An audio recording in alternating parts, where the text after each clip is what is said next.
Got some unsported nudibranchs. We kill everything. I still see some in the tank though. Something smells bad. It's burning. We're servicing the 2500 pump. Nothing's currently functioning.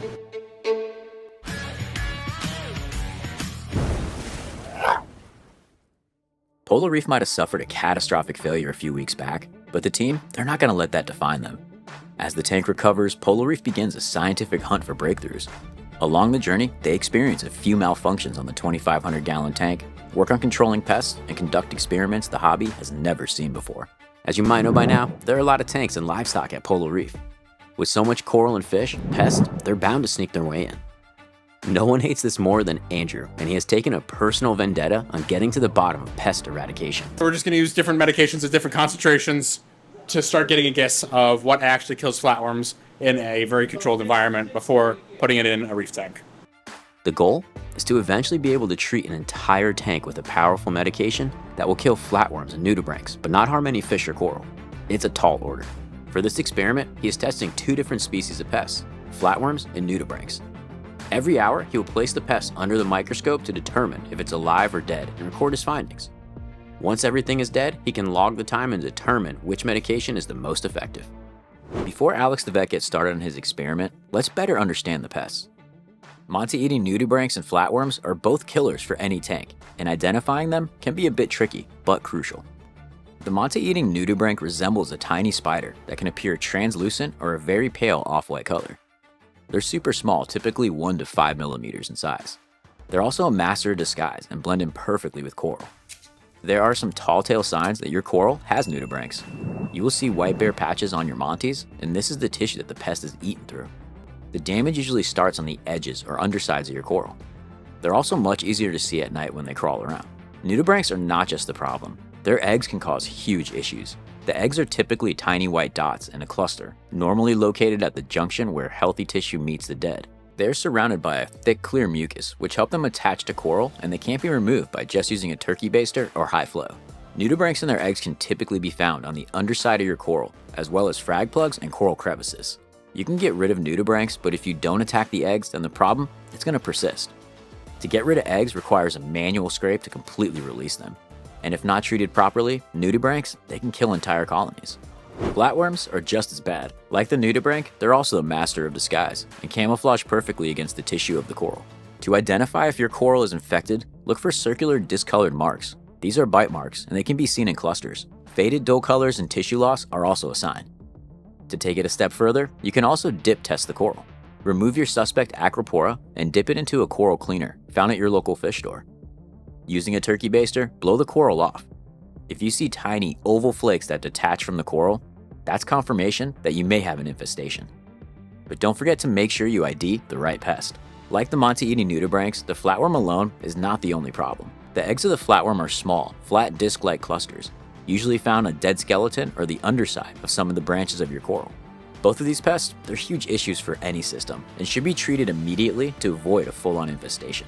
Now that we know a little bit about the pests, let's check back in with the Polo Reef team. So get the flatworms in. Where is this water from? And then you want me sitting on how many flats? Like 5. While Alex and Supermax continue to set up the experiment, John arrives and wants to check on something strange going on with the 2,500-gallon tank. When we came in this morning, we noticed that there's different sound coming from the closed loop pump for the 2500. So let's go take a look. Start by turning off the closed loop pump, then we'll get it back to its normal speed, see if the vibration stops. If it doesn't, then we'll turn it off and do some more diagnostic upstairs. Yells! Is it better or no? Okay. Let's take it apart. It turns out slowing the speed wasn't the culprit. In true Polo Reef fashion, they decided to take the pump apart to get to the bottom of it. Meanwhile, back in the lab, Alex the vet and Supermax are ready to begin their experiment. So we've pipetted our nudibranch into our 50 cc's on the petri dish. Now we're going to add 1 milligram of medication. With the experiment mapped out and controls in place, they get to work adding the appropriate dosing amounts to each petri dish. Back upstairs, John begins to break down the pump where the noise is coming from. Yelson brings him a wetback to suck up the excess water as they disassemble the noisy pump. Even with precautions in place, things can go very wrong at Polo Reef. It's better to be safe than sorry, but today, the team is about to be very sorry.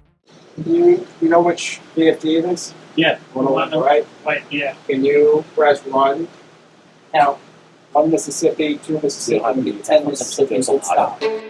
John has Yeltsin head back down to central control of the 2,500-gallon tank to shut down the pump. As he heads back down, he smells something that is a huge cause for concern in any house. God, something smells bad. It's burning. This is an extremely serious issue, and John rushes down to take a look, wasting no time. Removing the snails from the pump, we got it running and there's no more vibration. However, when taking the pump apart, the water that dripped into the cabinet has created some unrectifiable results today. So we are trying to switch everything over to a manual state until we could resolve the computer issues. The pump might be fixed, but now the entire computer for the 2,500-gallon tank is completely dead. Jonathan is now ready to break the horrible news to Andrew about the computer on the 2,500-gallon tank. How do you tell someone that the lifeline for their massive and expensive tank is completely dead? Well, here's a free lesson for you. We were servicing the 2500 pump Yeah. and it leaked and it happened to go into the cabinet for the 2500 Yeah. and nothing's currently functioning. So I'm working on it, but it might be running manually today. Nothing's running. Got it. Oh, this camera, I see it. Nothing. Yeah, nothing. Jonathan and Yeltsin, thankfully, acted quick enough and shut down the computer. For now, they'll run in manual mode until the new parts arrive. Without the quick thinking of this team, this could have been significantly worse. A couple days later, the team is back at it. Alex the vet arrives and is expecting to walk into the experiment completely finished. Instead, he gets a rather big surprise. So coming out to check the flatworms, I'm a little bit surprised that I still see that some are alive. So, but if you look at this control, he's still alive. That one's still moving. Yeah, that one's still swimming. It's pretty shocking that after almost 3 days, some of these pests are still alive. A few of the medications, they're just not as effective as initially thought.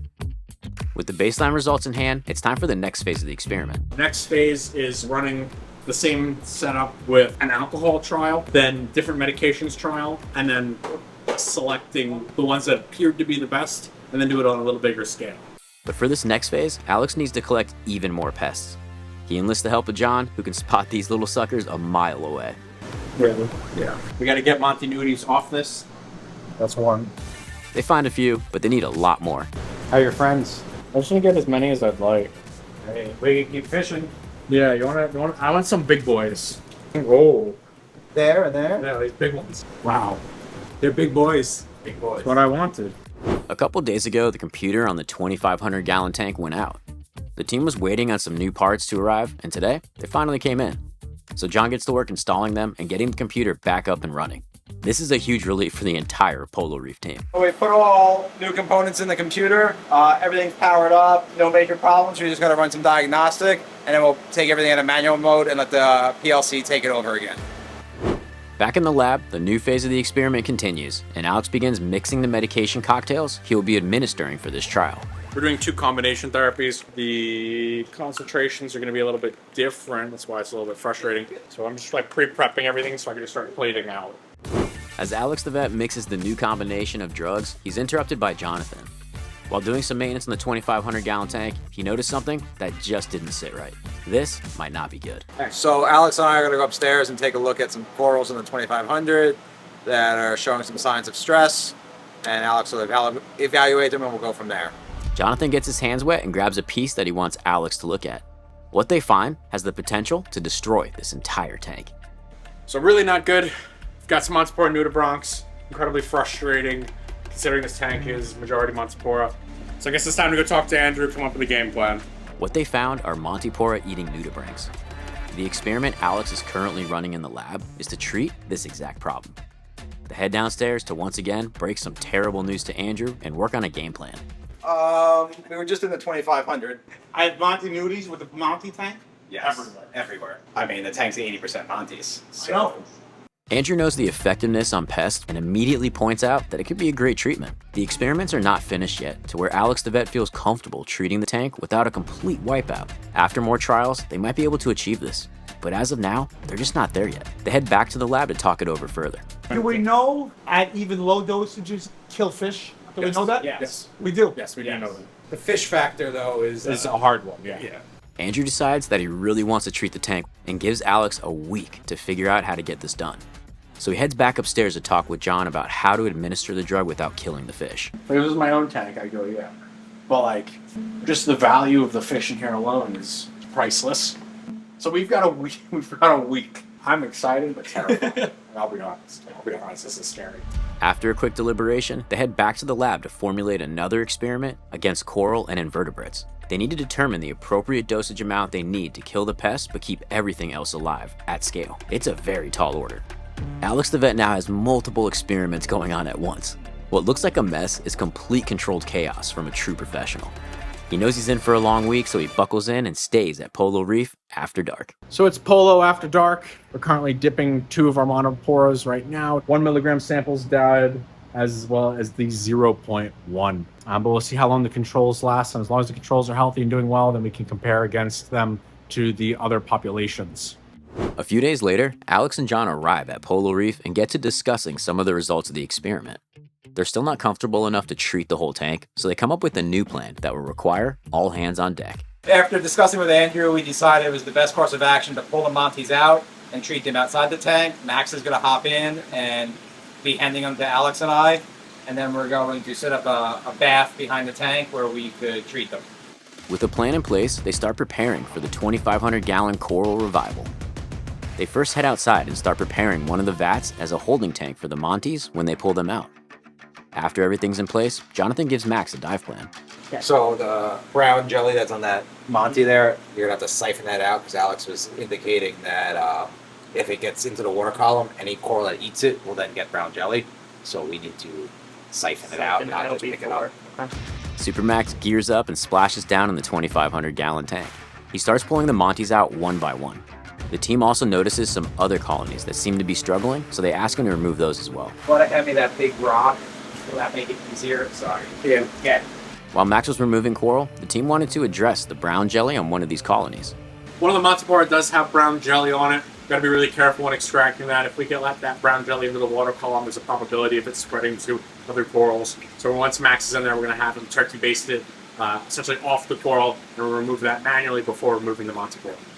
Like Alex said, if this stuff gets in the water column, the team will have a whole other issue on their hands. With the brown jelly secure, Alex the vet begins to fill up the vat with medication and place the Monties in there for their bath. We got all the corals out. We're now sitting in our dip. We have high volumes of water moving across the surface because the dip tends to be a little bit lipophilic, and it's like mixing oil and water. So we want to break that surface tension at the top and make sure that it's all mixing evenly. It's going to sit here for an hour before the Monties go back in. Just as the team sets the hour-long timer, Andrew arrives to take a look at his stripped-down 2,500-gallon masterpiece reef. I still see some in the tank though. No, we decided we're not going to do that side. How come? If we take those out, we're breaking them to get them out. So this is really just to knock them back. Yeah. So that we can buy some time. Buy some time. Yeah. After an hour, the team heads back up to take a look at the coral and begin the process of removing the Monties from their bath. But it's not as easy as just pulling them out. There's a lot that can go wrong here. It's like separating oil and water. The skimmer pulls it out really fast. So we're going to skim aggressively and then dip them in like a 5-gallon bucket and then let them like wash out in there and then into the tank. The medication they're using, it's extremely potent and very toxic to fish. To avoid any contamination, they must skim the medication out as best as they can, then dip the coral before going back into the 2,500-gallon tank. The experiment Alex is running in the lab will hopefully one day allow this medication to be administered to a full reef without killing any fish or invertebrates. As a secondary backup, they're setting up a carbon reactor to get out anything that could enter the tank accidentally. Even a small bit of this foam landing in the tank could wipe out all the fish. Supermax gets back in his wetsuit and drops in the tank to start placing the revived coral. It needs to pitch down some, like come out and go down maybe. And then when it comes to the left a little, it might pitch down a little. Yeah, like that. One by one, the coral go back into the tank, and Alex the vet shares some good news with the team. Not a single Monty nudie so far. So far, the dip has worked really well, so they start tackling some of the larger colonies. Don't put it under that where it gets shaded. Maybe try it here where it's light. Yep, just like that. That works. Looks super, Max. After hours in the water, they finally get the last piece of the coral puzzle into place. Turn it so the dead is to the back. Yeah, can you get it just like that? That's awesome. Yeah, just like that. Max has been in the tank so long, the tank has started to fight back. Beautiful, Max. They don't call him Super Max for nothing. Tired and exhausted, he hops out of the tank and jumps into a warm shower. The team completed their mission, and they afforded everyone more time to figure out what the next move is. It's been a week since the last medication dip, and the corals that were treated are looking better. However, the team quickly notices that the 2,500 gallon tank has more of a breakout of pests than initially thought. Today, they'll need to treat the Monties they didn't get to the first time around. Unfortunately, these colonies are much more difficult to remove.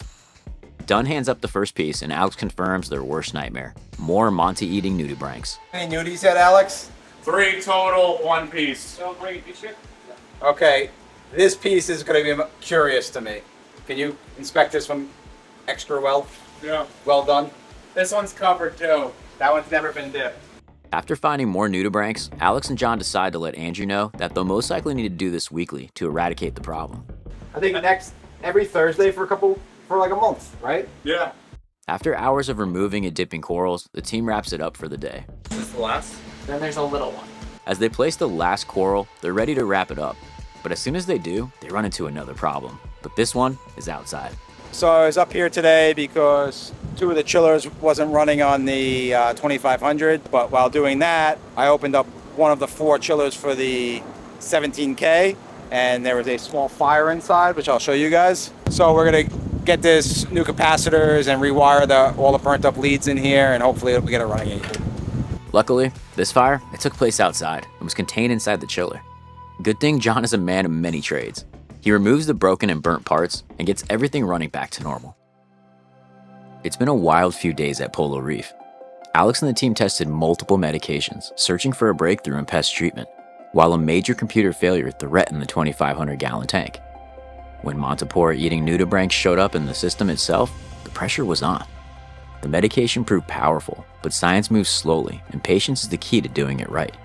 For now, the fight continues manually, and the breakthrough will have to wait for another day. Polo Reef and Dr. Alex Hall are currently working on publishing the results of the medication experiment. Stay tuned for the publication and a potential breakthrough on pest treatment. Don't forget to like, subscribe, and hit that bell to stay updated on everything Polo Reef. Until next time.